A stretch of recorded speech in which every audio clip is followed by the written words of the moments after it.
Esperar mais, porque o problema do pecado foi resolvido. O plano de Deus, ele previa a queda. Sim. Porque se ele deu o livre-arbítrio, é possível que esse homem ou essa mulher pecassem. Vou até tomar um café. Começar a viajar. Então ele previa esse pecado.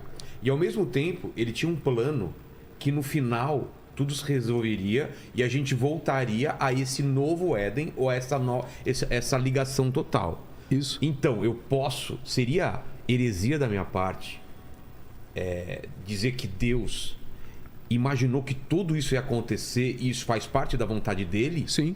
É mesmo? É. Mesmo as coisas ruins que a gente escolheu? Sim, eu vou explicar.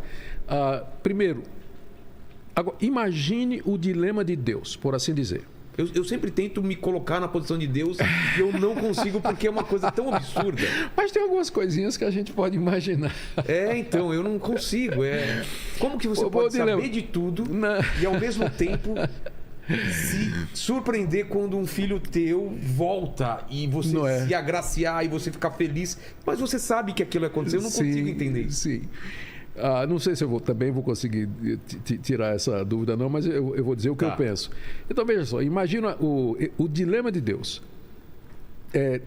Ter com ele, para ele, por toda a eternidade, uma raça de seres à imagem e semelhança dele, que voluntariamente quisessem ficar com ele, sem possibilidade de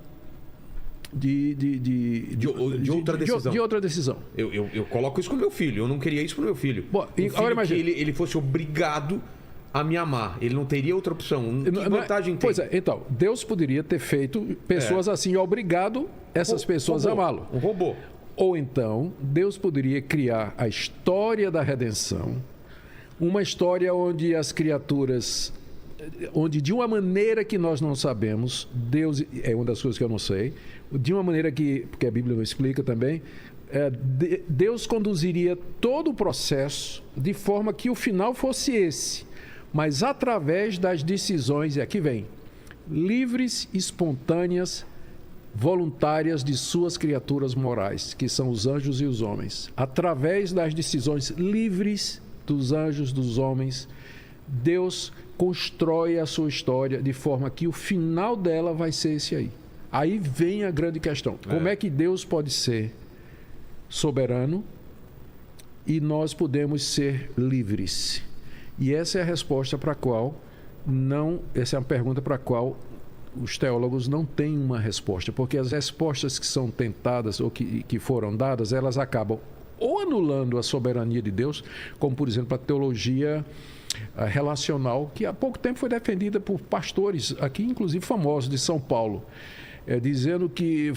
lembra daquele tsunami que teve na costa da Ásia? Claro. Aí o pessoal veio em cima de... Por que Deus... permitiu? Deus não sabia que aquilo ia acontecer? Por que ele permitiu aquilo ali? Resposta desses pastores: Deus não sabia. Deus não conhece o futuro. Deus não é onisciente. Então, essa solução do dilema torna Deus menos daquilo que ele é. A outra é você enfatizar a soberania de Deus de tal forma que você torna o homem um autômato, sem decisões falsas, não são verdadeiras. E aí que tal? Você tem que manter as duas coisas juntas. Deus é absolutamente soberano e o homem é responsável. Como é que a Bíblia lida com isso? Ela apresenta as duas verdades como dois trilhos. Imagina, você está no trilho do trem, você está ali. Você olha lá no final... No horizonte. As linhas se encontram. Mas só no horizonte. Certo. Elas caminham paralelas, mas só vão se encontrar no horizonte. Soberania de Deus, responsabilidade humana. Lado a lado. Você não sabe... Onde uma termina, outra...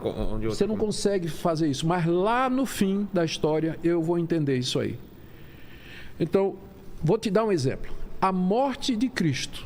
Então, exato. Morte de Cristo. Ele poderia, a qualquer momento, evitar a morte. Podia, não é? Podia. Pois é. Quando Pedro, no famoso sermão de Pentecostes, lá no livro de Atos, capítulo 2, ele prega lá para os líderes que tinham condenado Jesus 50 dias antes, ele disse assim: esse Jesus foi entregue pelo determinado desígnio de Deus e vocês o mataram. E ele colocou a culpa nos judeus.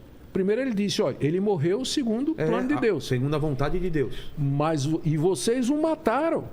Então, no mesmo versículo, você vê a soberania de Deus e a